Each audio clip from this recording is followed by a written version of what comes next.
Hello विद्यार्थी मित्रों, मैं डॉक्टर प्रीति सक्सेना आपका अपने चैनल में स्वागत करती हूँ। बीए पार्ट थर्ड में एक पुस्तक लगी हुई है फर्स्ट पेपर में, जिसका नाम है आधुनिक कालीन कविता। उसी में सबसे पहले भारतेंदु हरिश्चंद्र लगे हुए हैं। आधुनिक काल के प्रवर्तक माने जाते हैं भारतेंदु हरिश्चंद्र। तो भारतेंदु हरिश्चंद्र की काव्यगत जो प्रवृत्तियाँ हैं उनके बारे में आज चर्चा करेंगे।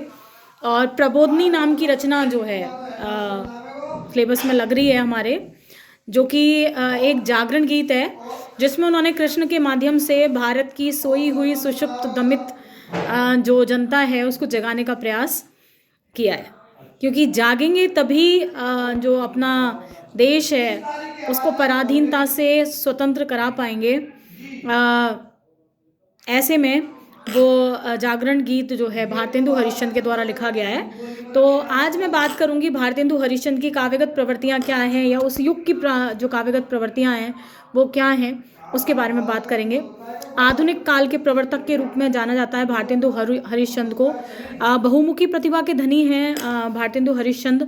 उन्होंने न केवल काव्य के क्षेत्र में अपितु गद्य के क्षेत्र में भी अपनी लेखनी चलाई है, और गद्य की विविध विधाओं को एक तरह से कह सकते हैं कि उन्होंने जन्म दिया है, जन्मदाता माने जाते हैं जो भारतेंदु हरिश्चंद्र हैं वो। तो सबसे पहली बात तो यह है कि उनका जो काव्य है उसमें वर्ण विषय का वैविध्य जो है वो देखने के लिए मिलता है। जो उनकी कविताएं हैं उनमें रीति काल की तरह भक्ति भावना जो है उस वो देखने को मिलती है। साथ में श्रृंगारिकता की भावना भी देखने को मिलती है। आधुनिक चेतना से प्रभावित हैं, स्वदेश प्रेम उनके काव्य में देखने के लिए मिलता है। मातृभाषा मिलती है, मातृभाषा प्रेम मिलता है। राष्ट्र प्रेम की भावना मिलती है। समाज सुधार की भावना मिलती है। रूढ़ियाँ जो हैं उनके ऊपर, पाखंड जो हैं उनके ऊपर उनके जो कुठाराघात हैं वो देखने के लिए मिलते हैं। स्त्री शिक्षा पर जो बल दिया गया है वो उनके काव्य में देखने के लिए मिलता है। स्त्रियों की जो स्थिति है उसमें सुधार की जो आकांक्षा है वो उनके काव्य में देखने के लिए मिलती है। इस तरह से यदि देखा जाए तो उनका जो काव्य है उसमें जो वर्ण है उसका वैविध्य जो है, वर्ण विषय का जो वैविध्य है वो देखने के लिए मिलता है। विविध विषयों पर उन्होंने लेखनी चलाने का प्रयास किया है। ये हैं भारतेंदु हरिश्चंद्र। उसके बाद अगर दूसरी बात करते हैं तो भारतेंदु हरिश्चंद्र जो है उनके काव्य में भक्ति भावना उसकी भी प्रधानता देखने के लिए मिलती है। दूसरी प्रवृत्ति है उनके काव्य की, ऐसा मान सकते हैं हम। जो मूलतः वो एक कवि हैं और वल्लभ संप्रदाय को मानने वाले हैं, राधा कृष्ण के परम उपासक हैं वो। और वैष्णव जो कवि हैं उनकी भांति उन्होंने अपने हृदय में जो भक्ति की भावना है उसको अभिव्यक्ति देने का प्रयास किया है अपने काव्य के माध्यम से। पूरा जो उनका काव्य है वो उनके राधा और कृष्ण के प्रति उनकी जो भक्ति है उससे भरा हुआ है। जागो श्री राधा के प्राणंते प्यारे, जागो कीरति लोचन सुखद भानुमान वर्धित करन। तो इस तरह की जो भावना है वो मिलती है उनकी। तीन रूप देखने के मिलते हैं उनकी भक्ति के। एक राधा कृष्ण की युगल मूर्ति की भक्ति है उनके काव्य में। दूसरी तुलसी की तरह विनय और समन्वय की भक्ति की भावना भी देखने के लिए मिलती है। और तीसरी कबीर की तरह उनके काव्य में सामाजिक चेतना जो है उसका भी प्रभाव, उससे प्रभावित जो भक्ति है वो भी देखने के लिए मिलती है। उसके बाद यदि बात करें जो अपने भारतेंदु हरिश्चंद्र हैं उनकी और कौन सी प्रवृत्ति है काव्य में, तो स्वदेश प्रेम की भावना भी उनके काव्य में देखने के लिए मिलती है। राष्ट्र प्रेम की भावना मुखरता के साथ अभिव्यक्त हुई है उनके काव्य में। राष्ट्र चेतना के प्रवर्तक कवि माने जा सकते हैं, आप ये कह सकते हैं। पहेलियाँ, मुकरियाँ और भारत विजय, विजयनी विजय, जयंती जैसी अनेक जो फुटकल कविताएं हैं उनमें उनके स्वदेश प्रेम की जो भावना है वो देखने के लिए मिलती है। राष्ट्र प्रेम की जो भावना है वो देखने के लिए मिलती है। एक भारत का दुरावस्था का चित्र उनके द्वारा लिखा गया है। रोवहु सम्मिली आवहु भारत भाई, हाँ हाँ भारत दुर्दशा न देखी जाई। साथ में उन्होंने एक स्थान पर जो है जो अतीत का गौरव गान है वैभव का वो भी किया है भारत का। और इस तरह के भी कई सारे पद जो है उनके काव्य में देखने को मिलते हैं।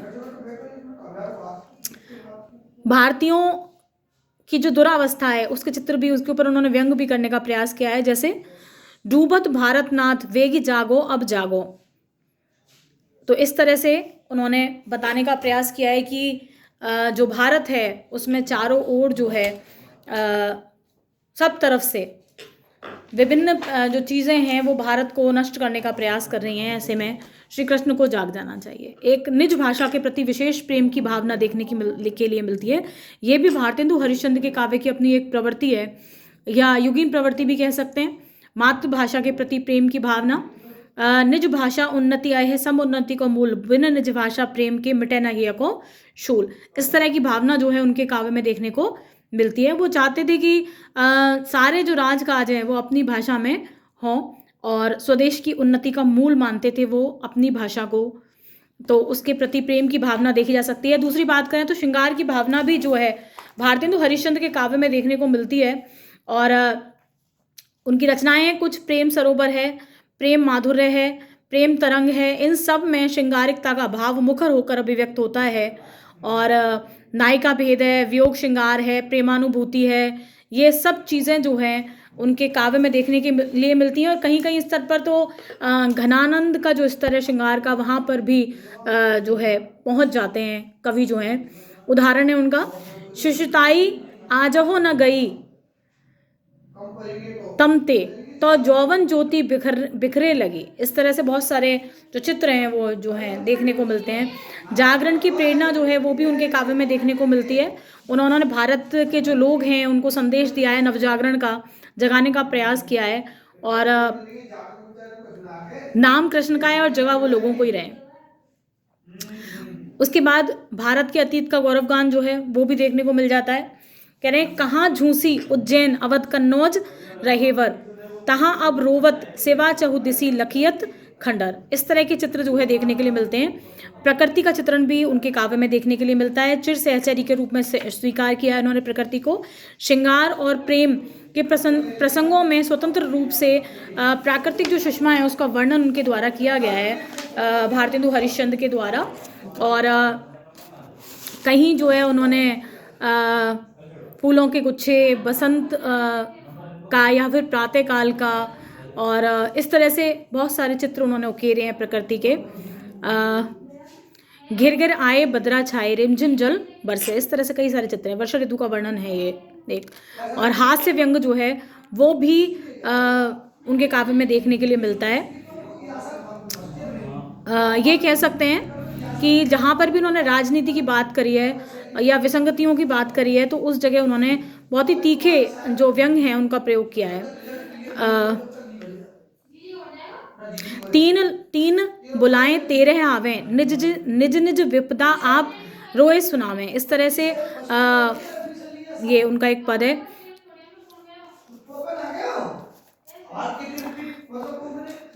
इसके अलावा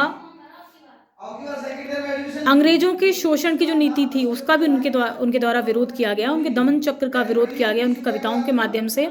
और क्लर्क तैयार करना चाहते थे जो अंग्रेज थे, भारत के जो युवा थे उनको पढ़ा करके, उसका भी उनके द्वारा विरोध किया गया। और एक उदाहरण है उसका, भीतर भीतर सब रस चूसे हंसी हंसी के तनमंधन मुँह से, क्यों जाहिर बातन में अति तेज, क्यों सखी साजन नहीं अंग्रेज। इस तरह से कई सारी जो चीज़ें हैं उनके काव्य में देखने को मिलती हैं। इसके अलावा भारत की जो जनता है उसकी दीनता, उसकी हीनावस्था, सामाजिक जो चेतना है वो, और समाज में प्रचलित जो रूढ़ियाँ थी, अंधविश्वास थे, उन सब के ऊपर उन्होंने व्यंग करने का जो है प्रयास किया है अपने काव्य के माध्यम से। तो इस तरह से भारतेंदु के काव्य में ये सभी प्रवृत्तियाँ जो है देखने को मिलती हैं। आशा है कि आपके लिए ये वीडियो लाभकारी रहेगा बीए पार्ट 3 के लिए। और साथ में एमए प्रीवियस जो है उसमें एक पेपर है हिंदी साहित्य का इतिहास, उसके लिए भी आधुनिक काल जब आप पढ़ेंगे तो भारतेंदु युग की जो प्रवृत्तियाँ हैं उसमें ये काम आएगा। तो आशा है कि आपको पसंद आएगा। धन्यवाद। अगर पसंद आए तो प्लीज़ शेयर करें, सब्सक्राइब करें, बेल आइकन को जो है दबाएं जिससे अगले वीडियो की नोटिफिकेशन भी आपको मिल सके। धन्यवाद।